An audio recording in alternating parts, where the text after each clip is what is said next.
warahmatullahi wabarakatuh.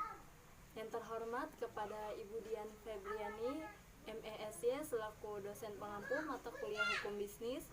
Perkenalkan, nama saya Siti Amalia Nurfitriani Apandi dengan nomor induk mahasiswa 2011300035. Saya akan memaparkan materi badan usaha atau perusahaan untuk memenuhi tugas ujian tengah semester pada mata kuliah Hukum Bisnis. Pada materi yakni badan usaha atau perusahaan. Menurut Undang-Undang Nomor 3 Tahun 1982 Pasal 1 mengenai wajib mendaftarkan perusahaan. Pasal ini berbunyi, perusahaan adalah setiap bentuk badan usaha yang menjalankan tiap jenis usaha yang bersifat tetap dan terus-menerus didirikan, bekerja, serta berkedudukan di wilayah negara Republik Indonesia dengan tujuan memperoleh laba atau keuntungan. Diwajibkan memiliki unsur-unsur yang mana unsurnya itu: pertama, dijalankan secara berkala atau terus-menerus, saling terbuka, tidak ada rahasia, terang-terangan karena berkaitan dengan pihak ketiga. Selanjutnya, memiliki sebuah kualitas karena masih dalam ranah perdagangan, mengadakan perjanjian perdagangan, dan bertujuan untuk memperoleh keuntungan ataupun laba.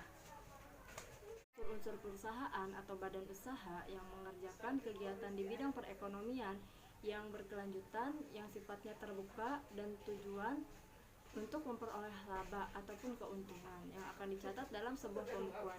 Dalam badan usaha terdapat jenis-jenis badan usaha yang sudah diatur dalam undang-undang. Yang pertama, persekutuan perdata, persekutuan individu, persekutuan terbatas atau PT, persekutuan komanditer atau CV, koperasi, dan badan usaha milik negara. Ini saya akan menjelaskan jenis badan usaha, yakni badan usaha milik negara ataupun BUMN.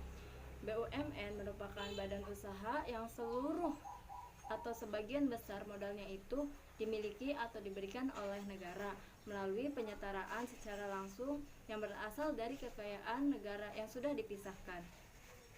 Badan usaha milik negara terdapat dua jenis. Yang pertama, badan usaha perseroan atau persero dan badan perseroan umum atau perum ataupun BUMN yang berbentuk perseroan atau persero yang sudah diatur dalam Undang-Undang Pemerintah Nomor 12 Tahun 1998 dan perusahaan perum yang sudah diatur dalam Undang-Undang Nomor 13 Tahun 1998. Usaha milik negara ataupun BUMN yang berbentuk perseroan atau persero yang sudah diatur dalam Peraturan Pemerintah Nomor 12 Tahun 1998 dan perusahaan umum atau perum yang sudah diatur dalam Undang-Undang Nomor 13 Tahun 1998.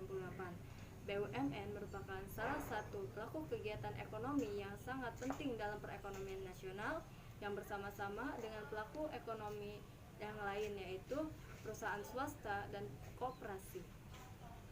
Badan usaha milik negara ataupun BUMN yang berbentuk perseroan atau persero yang sudah diatur dalam Peraturan Pemerintah Nomor 12 Tahun 1998 dan perusahaan umum atau perum yang sudah diatur dalam Undang-Undang Nomor 13 Tahun 1998. BUMN merupakan salah satu bentuk kerjasama pelaku perekonomian dan fungsi BUMN. Yang pertama, sebagai penyedia barang ekonomis dan jasa yang tidak disertakan atau disediakan oleh swasta.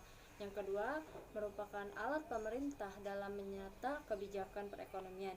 Yang ketiga, sebagai pengelola dari cabang-cabang produksi berdaya alam untuk kemasyarakatan banyak.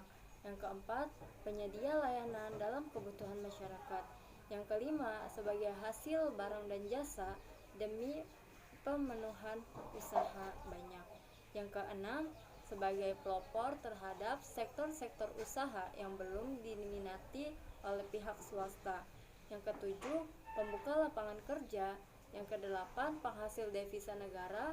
Yang kesembilan, pembantu dalam pembangunan usaha kecil atau koperasi.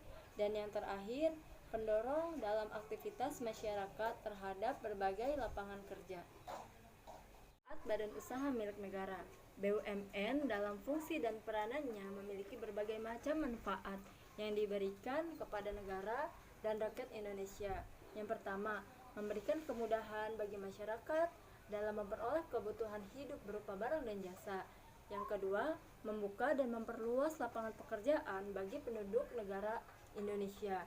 Yang ketiga, mencegah monopoli pihak swasta di pasar. Yang keempat, memperluas kualitas ataupun kreativitas dan kualitas dalam komoditi ekspor berupa devisa baik imigrasi maupun non-imigrasi. Yang kelima, memperluas ataupun mengisi kas negara dengan tujuan memajukan dan mengembangkan perekonomian dalam negara. Sekian materi yang dapat saya paparkan, kurang dan lebihnya mohon maaf. Wassalamualaikum warahmatullahi wabarakatuh.